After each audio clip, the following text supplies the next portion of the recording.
मन को रोकना नहीं, सही दिशा देना जरूरी है। दिव्य ज्ञान में आपका स्वागत है। आज का गीता ज्ञान, भगवत गीता सार, अध्याय 4, श्लोक 27। सर्वाणींद्रिय कर्माणि प्राण कर्माणि चापरे आत्म संयम योगाग्नो जुह्वति ज्ञान दीपिते।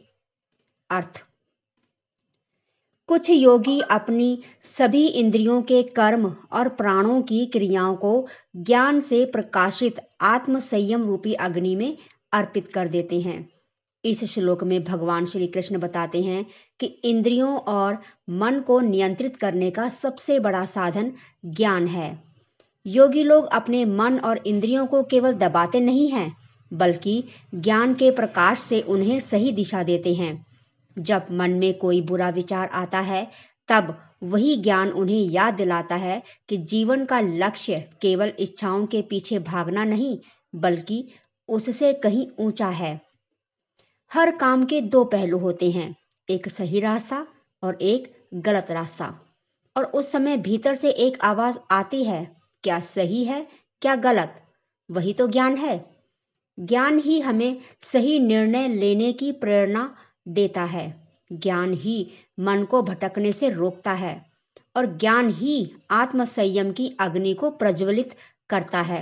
भगवान श्री कृष्ण गीता के माध्यम से हमें यही ज्ञान दे रहे हैं, ताकि हम अपने मन, इंद्रियों और जीवन को सही दिशा दे सकें। केवल मन को रोकना पर्याप्त नहीं है, उसे सही दिशा देने के लिए ज्ञान का प्रकाश भी जरूरी है। जीवन में प्रयोग: कोई निर्णय लेने से पहले शांत होकर सोचें, क्या यह सही है? अच्छे ज्ञान, सत्संग और गीता जैसे ग्रंथों से जुड़ें। जब मन भटके तो अपने जीवन के असली लक्ष्य को याद करें। हर दिन थोड़ा समय आत्मचिंतन में दें।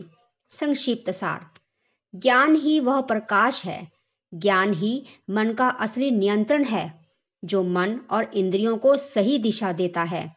इसी ज्ञान से योगी आत्म संयम प्राप्त करता है और जीवन को ऊंचा बनाता है। धन्यवाद। फिर मिलते हैं अगले श्लोक की व्याख्या के साथ। जय श्री कृष्ण। श्री शिवाय नमस्तुभ्यम।